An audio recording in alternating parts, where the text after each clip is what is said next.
And I am glad that you stepped in the building because we were having this discussion yesterday on being house poor in the chat.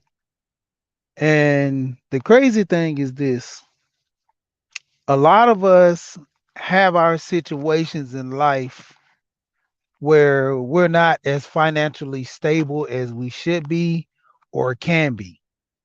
And this comes down to a point to where, you know,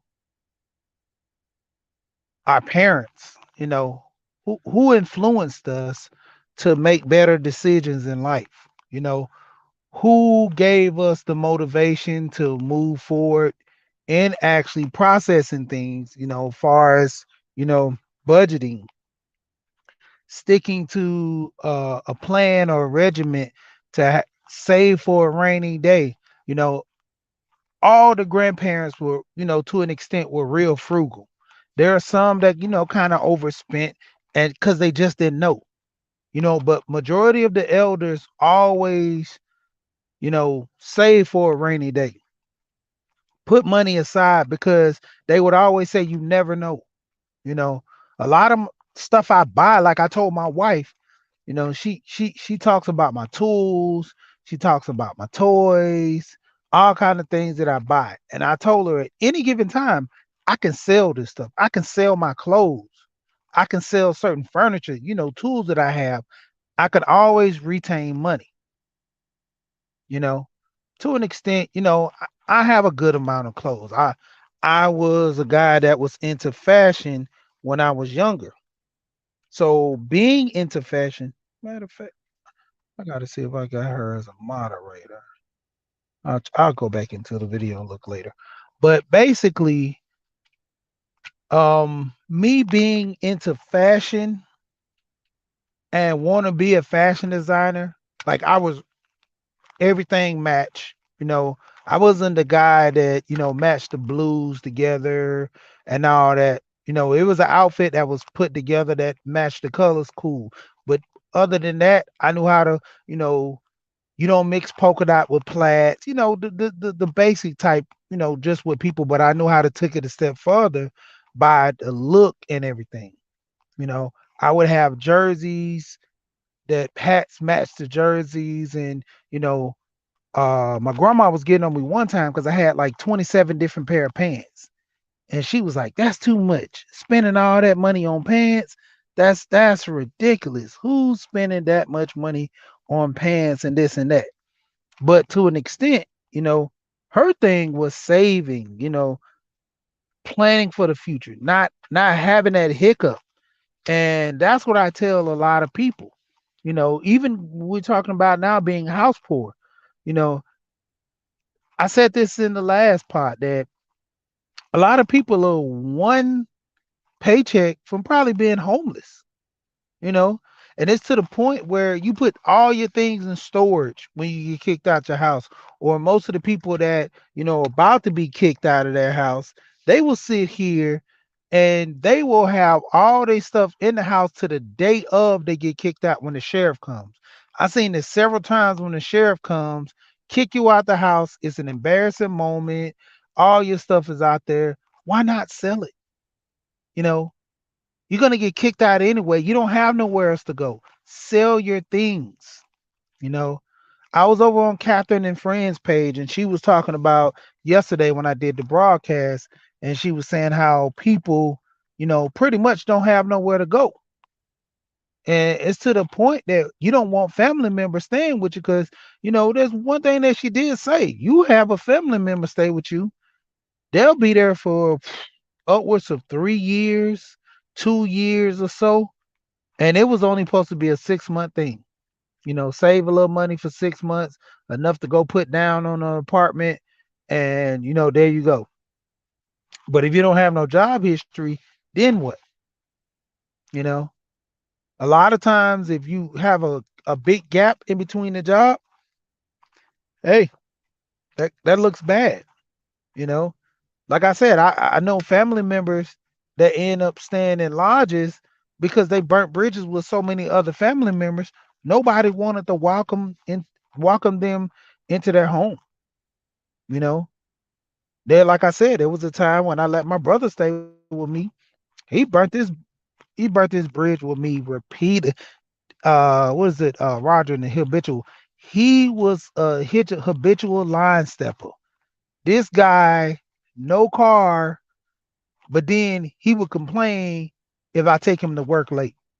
But he'll be the one getting up late and complain when I get out the door. Oh man, you getting late. Oh man, you need to hurry up and drive faster. So that was things that end up me and him bumping heads, or you know, and it was low. Like I'm charging the guy like 150 every paycheck. You know, 150. That's like six for the month. You know what I'm saying? And the thing of it is, not only did he have somewhere to stay, he had a ride to work and back every single day, and food.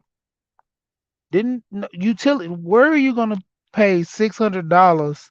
Even when you house hack, that's what I was gonna get into too. Even with house hacking, a lot of people don't even find a place where you house hack and pay at minimum $600 and get transportation. That's only just for living quarters only. To have transportation and food added into that six, that was a good deal, in my opinion. You know, and it was to the point where if it was up to me, I wouldn't have charged him nothing. I would have given him 6 months to get stack his money up and find him a place to stay. But it was to the point where people get complacent and don't want to leave. So therefore, hey, if you're gonna stay here trying to stay on a free dime, no, you're gonna pay. And that's like one of the biggest things that, with this house hacking, I was saying that if you have a house, man, rent the rooms out.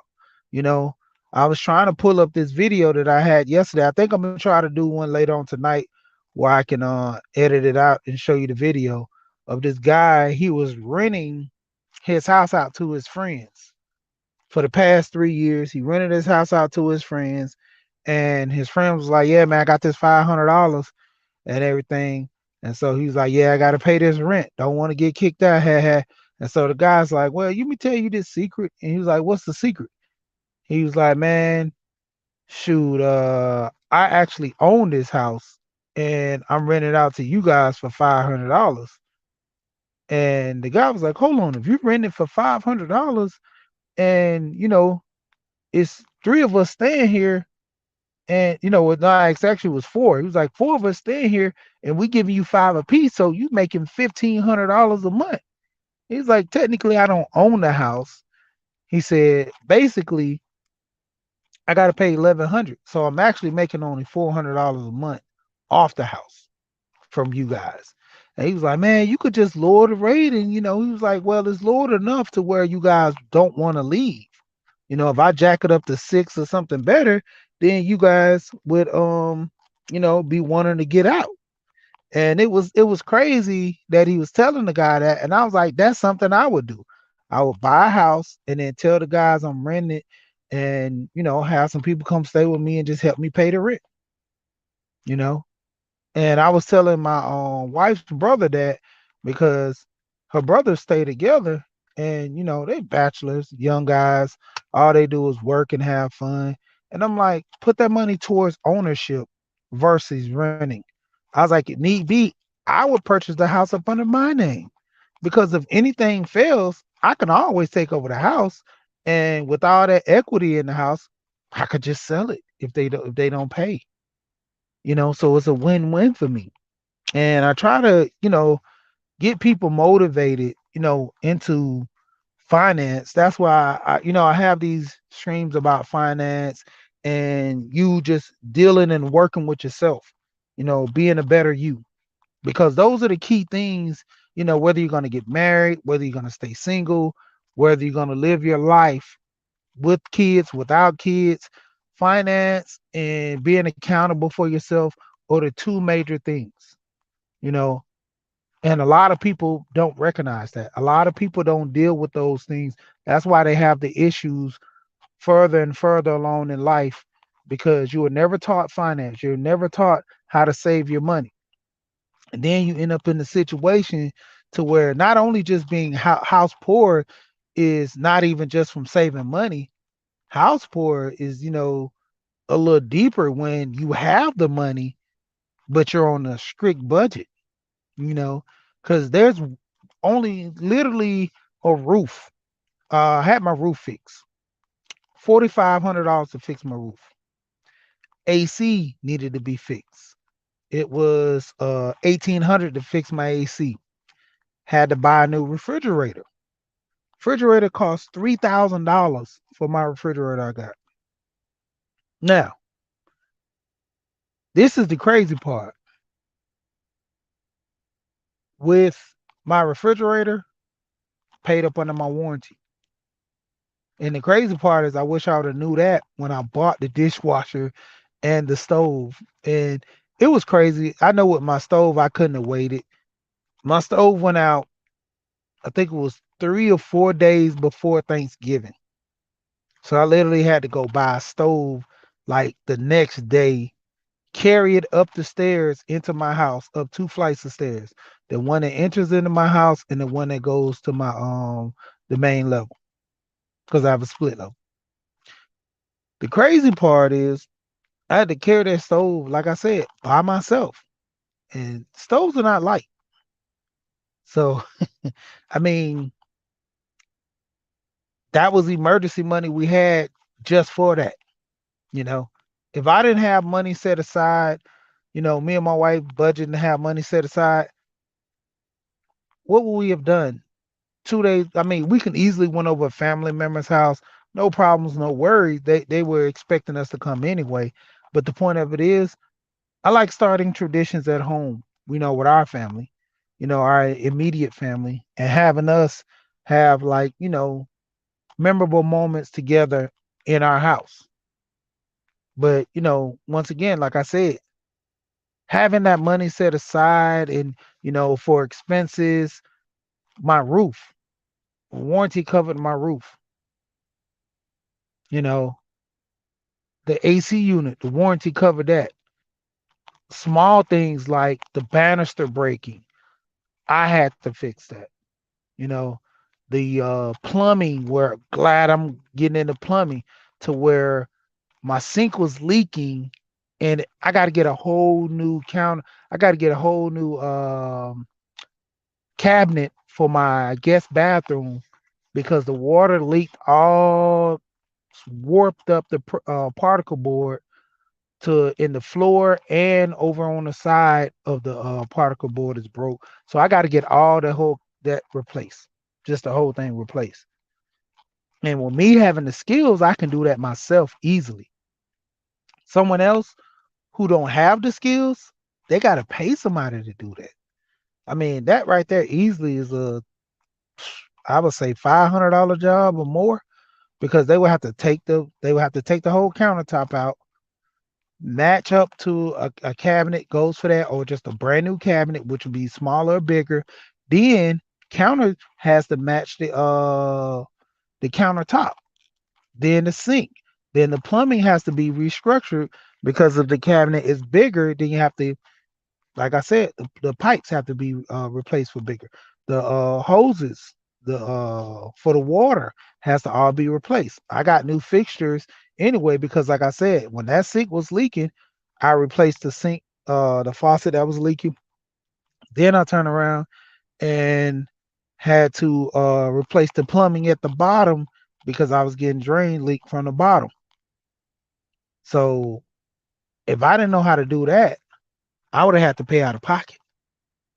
You know, even to the extent when my what else that happened in the house that was kind of funny. Can't think of it right now. That was weird. Yeah. But even with my doorbell, I installed my doorbell, installed my cameras, all the stuff I have from my phone. Somebody rings my doorbell, goes straight to my phone. I have the Nest system. Even my thermostat. I installed my thermostat. That was easy. $200 or some dollars for someone to come install my thermostat, my that goes to my network, my internet. I mean, just those simple things can put people behind the eight ball. It's not a necessity that is needed, but to something with that plumbing, that's a necessity. You can't have water leaking, then you mess up your sheetrock and it goes down to the basement part or something. So that's a necessity that needs to be fixed, you know. And seeing that people are making money but still struggling in the process to fix their houses due to, you know, things occurring in the house. Like house poor is really to the point where you're barely making it. You know, you have the money to sustain life and live, but you're one emergency from, having it all being taken away in most cases. And a lot of people don't factor that in. Really, really don't factor that in, you know. And to an extent, that's why when I always try to have these discussions to say, look, these are the things that are problems, the issues in hand in which we face. We need help. It's a lot of us, you know. The point of it is do your research. Like me and my wife when we was going to get the house, the biggest thing that I would tell her, hey, we need to look this stuff up. We've gone through this process several times, but each time it's going to be a difference. We're dealing with different companies. They might add something in the paperwork that we don't know. Like one time we was getting a house through a company. They tried to at the last minute add in what was it? Another what 5% on the interest rate or close to 10. And the agent that I had talked to, she was saying how when it came down to it, a lot of people don't know when those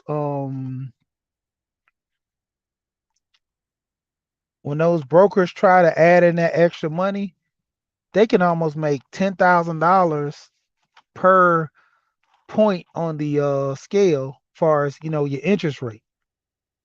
And they do that to benefit themselves, and they'll always push you to the point of refinancing. And I lost out on a great house because of that.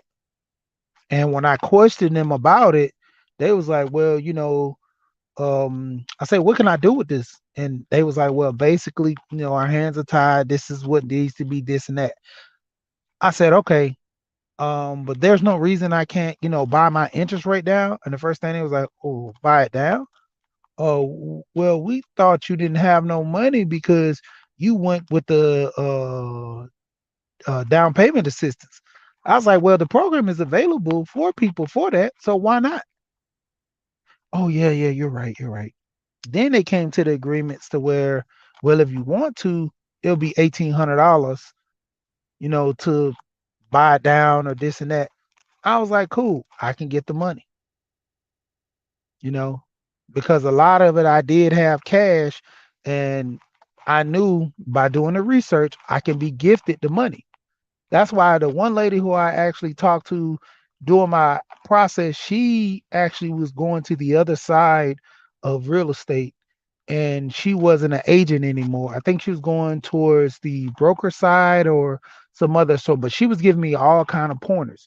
And it's good to have friends and family members that know these things so it can benefit you. So with me learning all that in the process, I was ready to buy the house.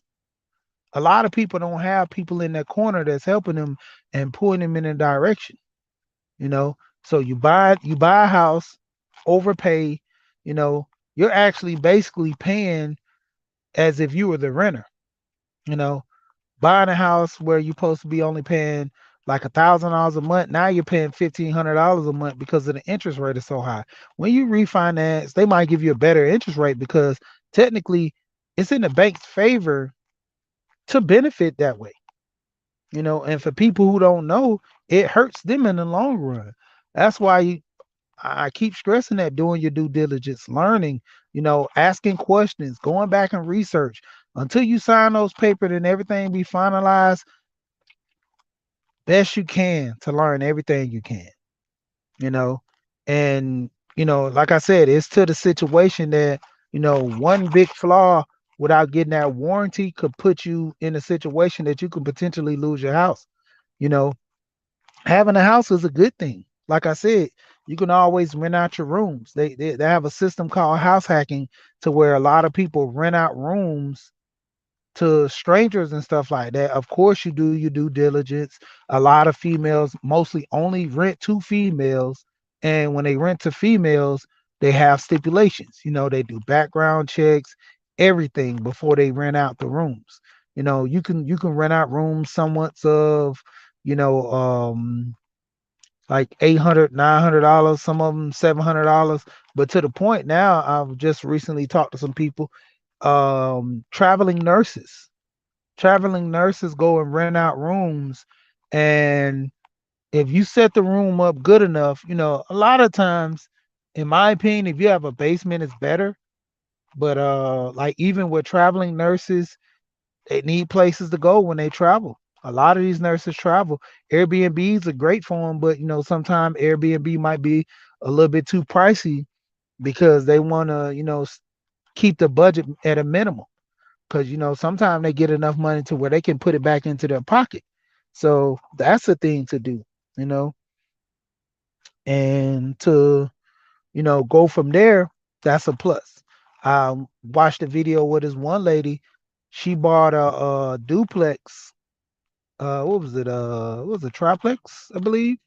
And the 3 units she had, she just rented them all out to her family.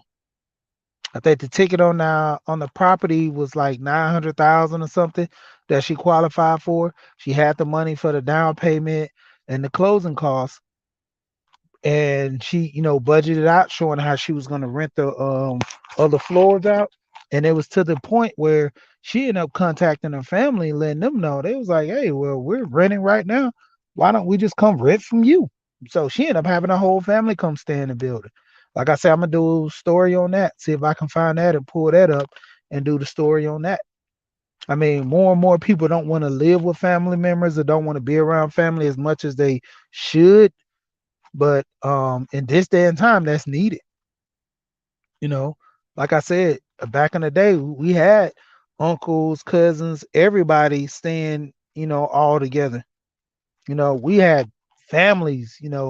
I remember going in the country, to my granny house. My granny had my uncle staying there, um, and one of my cousins. You know, coming when I was coming up, you had everybody, benefiting and helping each other in the house.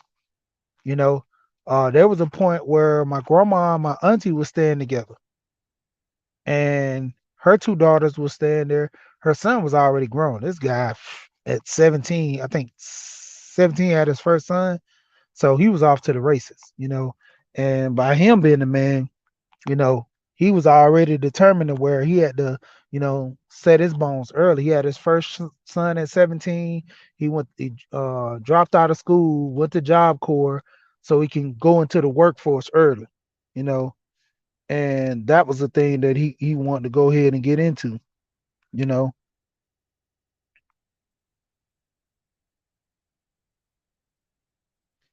Yeah, yeah. I mean, it gets to a point to where you have that balance, and a lot of people, it's to the point to where you can benefit to help yourself by doing that, renting out to people versus, just trying to take on the responsibility of everything on your own. And like I said, more or less, family structure where everybody have to work together. You have a family member that's struggling, if they're willing to do the right thing, hey, that's your best bet to help them. I mean, the crazy part of the situation is this. One of my close friends, he ended up having to kick his sister out one is the house he stayed. End up going through the whole court process with the eviction notice because she didn't want to go.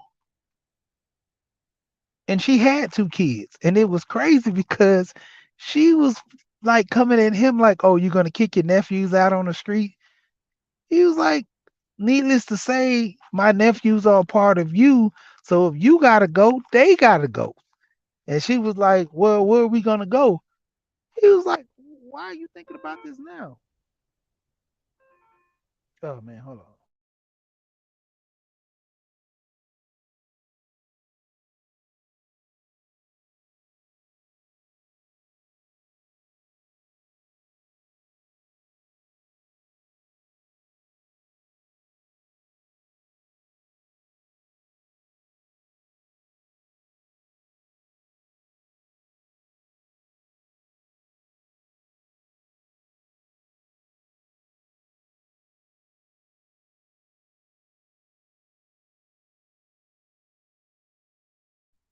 Yeah, sorry about that. I had a call.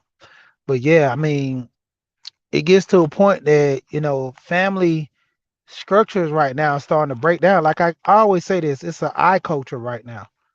Everything is all about me, nobody else, all this, and like there's no more family structure.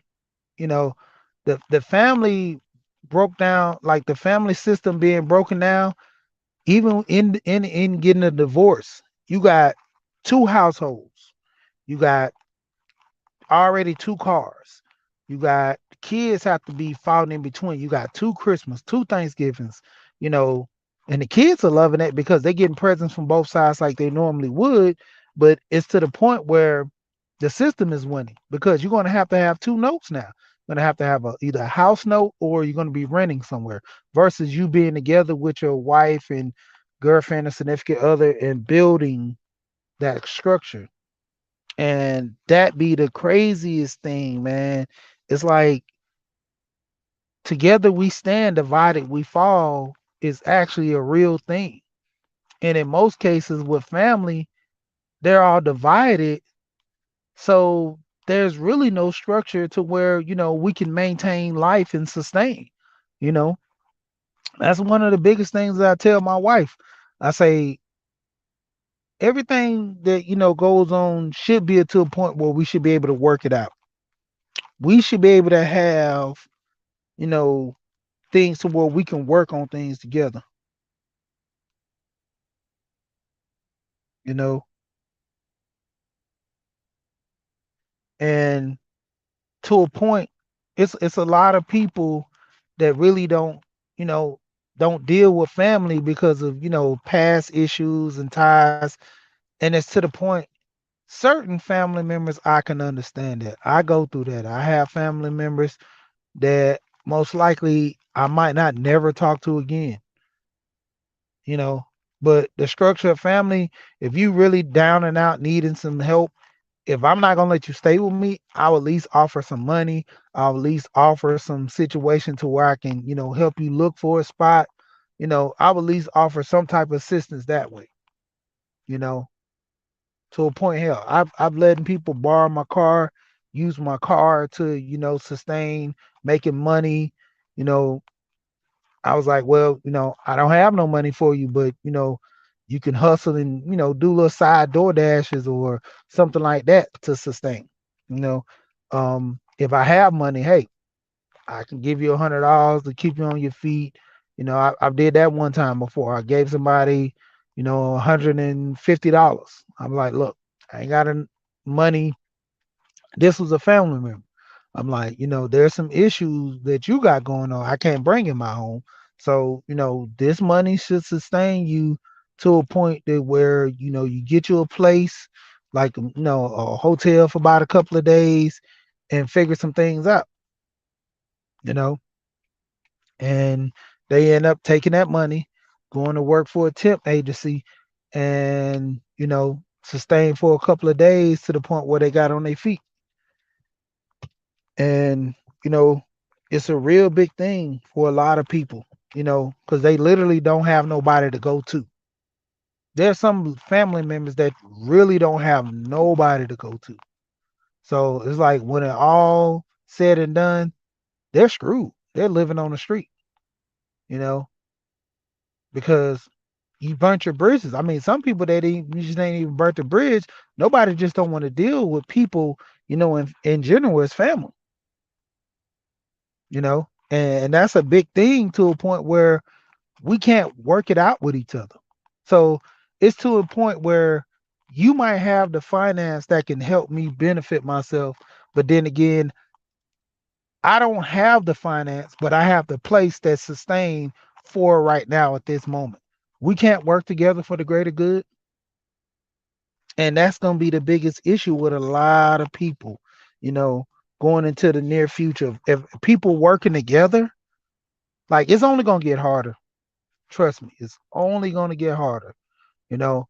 And the things that I talk about with life insurance, about getting people ready for a tragic situation, you know, like I always say, the new GoFundMe is the new fish fry versus everybody. At least with the fish fry, you put in the work. You fried the fish, you fried you fried the fries, and you sold plates. Nowadays, people just, I don't want to, sound bad or down on people that do have or have done that, but it's just begging. You know, you should go in your family first before you go outside your family. You know, there was a situation like I say about my grandma when she passed. One of my friends I used to wrestle with in high school, his mom passed, and when everybody found out, we all got together and raised that dude like $700 to put towards his mom's funeral. And my coach was getting on me because I didn't tell him about my grandmother, and everybody knew I stayed right across the street from the school. Everybody knew my grandma. They a lot of coaches parked their cars at our house because they would always be breaking in the teachers and the parents' cars and all that, doing football games and stuff. And it was real crazy. But going into that, you know, it's to the point where nobody really helps each other. You know, I'm gonna do a plug about this YouTube I watch called Atlanta Street Interviews. And I turned my wife onto it, and she was having a conversation one time, and I told her, I said, don't send those people money. I said, because some of them you're gonna enable them. Some will actually need the money, but to a point you can't really decipher, the ins and outs. I think she had sent two people like $5 or something like that, or three people. And she said out of no, it was about three. And when she sent the three people money on Cash App, two of them steady sending her messages like, "Can you give me $5 for food? Can you give me $10 for some medicine?" And she was like, "Yeah, you was right. They started to, bug me about it." And I told her, I said, "Once you start, they're gonna always keep coming at you." And that's like a big thing. Like that Atlanta Street interview, it's crazy. A lot of people on there, mostly either mentally have issues, been on drugs. It just took one point to where there was a lady, she had said everything came down her at one point. She lost her job. She, couldn't sustain staying in her place. She went and tried to get assistance, and everything, it was all bad, especially around the COVID time. That's where a lot of people went homeless. Did the numbers, a lot of people went homeless. Jobs, it was scarcity with jobs, and to a point, a lot of people pride. Why you don't want to go flip a burger in order to, sustain some type of life? Sell some things off. That's what I say. All these materialistic things that people hold on to, man, you can get rid of it. Yeah, you can get rid of it. You know, and just like Boss Lady was talking about earlier, there's a lot of family members going in and out of jail. Soon as they come out, they might have a family member that'll take them in. Other than that, they have literally nobody. I've seen in situations to where there was a guy got shipped off to Kentucky, no contact with his family, lost contact with all his family members. You know, he did something horrendous. He murdered somebody, and he had family back home. You know, He could send letters down there to the address he remembered. Nobody stayed there no more.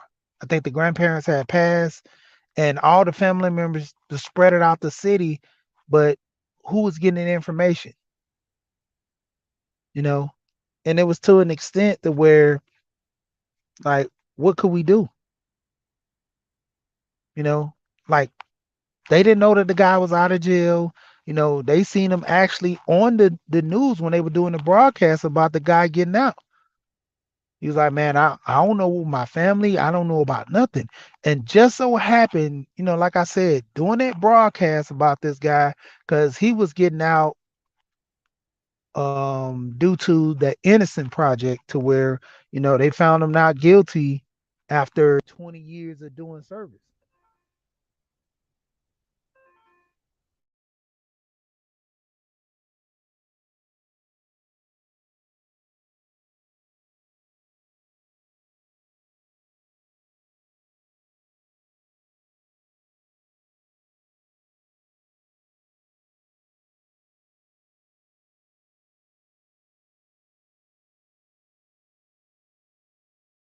Like I said, it's to the point where, you know, if that guy didn't do that interview with the news because of, him being let go from the Innocence Project, he would have literally never found none of his family members. That's all he kept saying. I don't know what I'm gonna do. And the family, because when they did the update on the story, the family was like, "Yeah, we seen him, and it was crazy. All these years, we thought he died in jail. Nobody. Once he got moved, I think second or third time, they lost contact with him.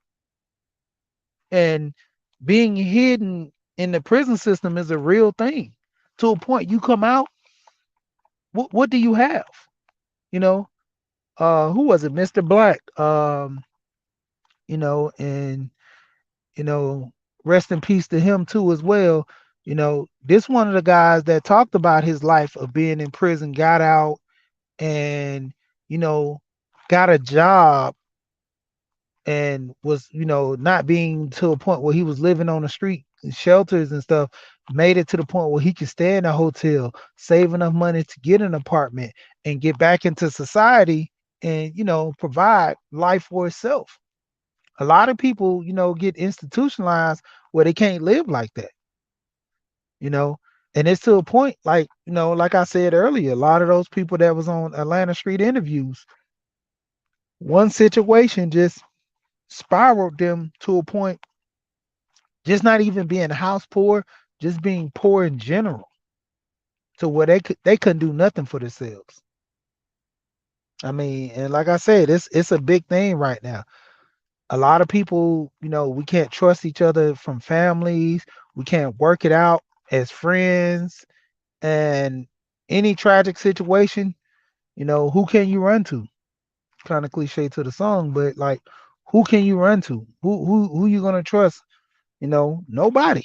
Nobody, nobody you can actually work with. But let me go ahead and get off of here, because I've been on here for a little bit.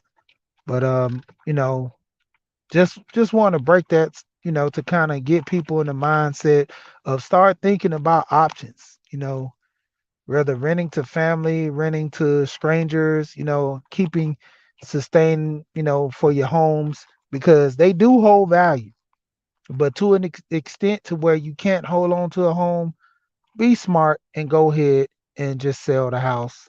They have the what short sales, they have wholesale buyers that come buy homes.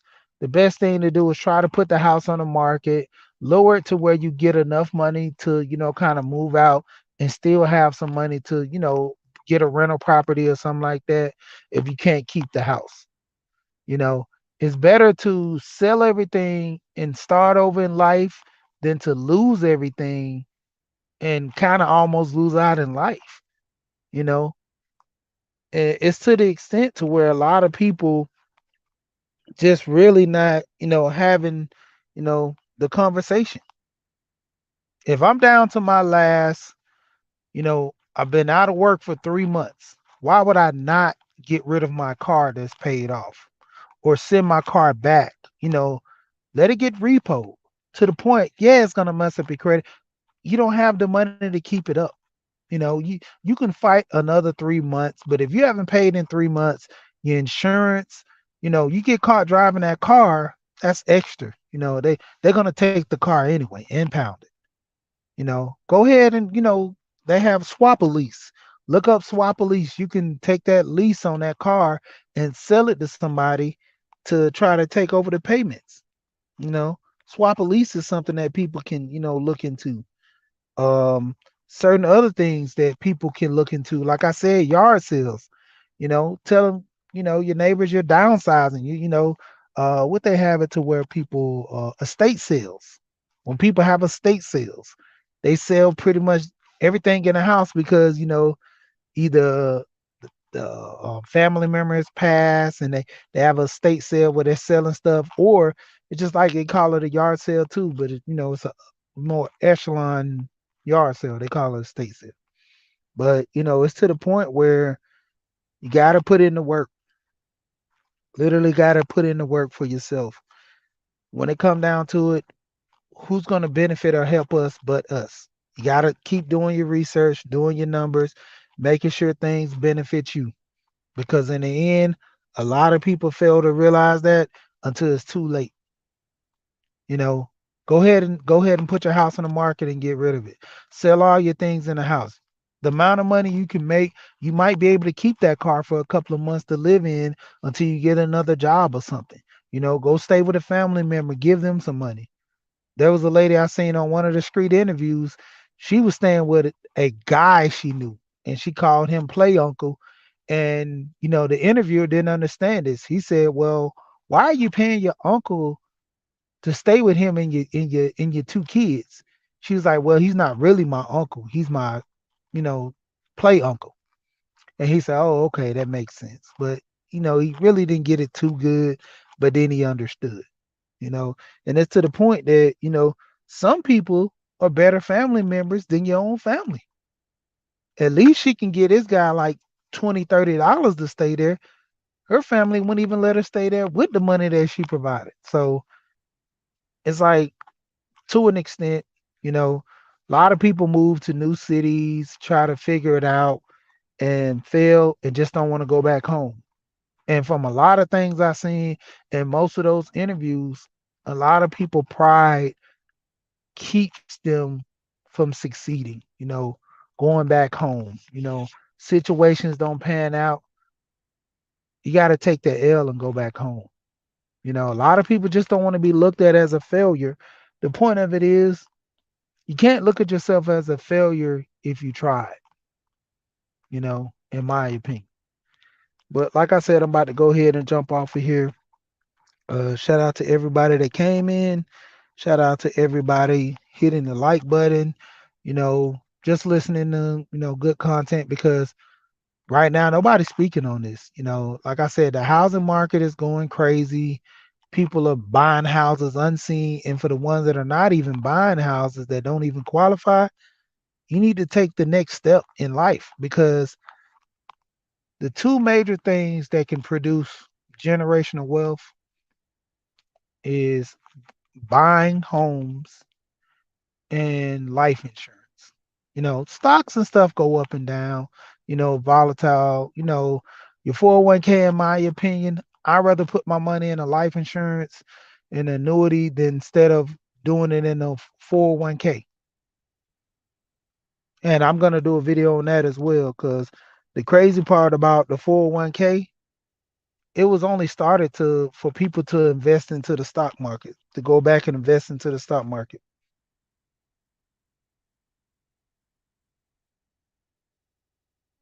you know, and that's the key thing. Start doing your homework, you know, literally, literally, literally start doing your homework, because what's going to be better for you long term, you know, during this housing crisis, is it going to be better for you to keep your house and get evicted, or go ahead and sell and get some type of money? You know, do the math, check it out, do the math. So, like I said, to next time, like I say, I'm gonna also do one on the 401k plans. You know, how it was started for people to invest in the stock market versus them to actually save. In my opinion, right now, investing in that full 1K compared to the life insurance where you don't have the woes, the up and downs, and the percentage is better. Like I said, universal life, people need to look into it. Long term, putting your money in there is a greater investment than the 401k. When the market crashed, I lost thousands. I didn't lose hundreds, but I lost thousands. And when the market crashed, you know, and that's the thing. A lot of people need to find something that's gonna keep their money growing. I like that show that what's his name? I'm gonna get ready to jump off here, but what's the guy name? Waka Flocka. He said he talked to someone that was a financial historian that they look up things that rich people do to make money. And that's when he decided to take $1 million, put into a life insurance policy, and start borrowing off that $1 million where he's paying himself back. And I was like, that's a great thing. If I had it, I would do sustain that way too as well. But shout out to everybody. Shout out to Gold Professor. See him in the chat. Get well, brother. You know, I'll be hollering at you later on. But till next time, like I said, like always, we here and we gone.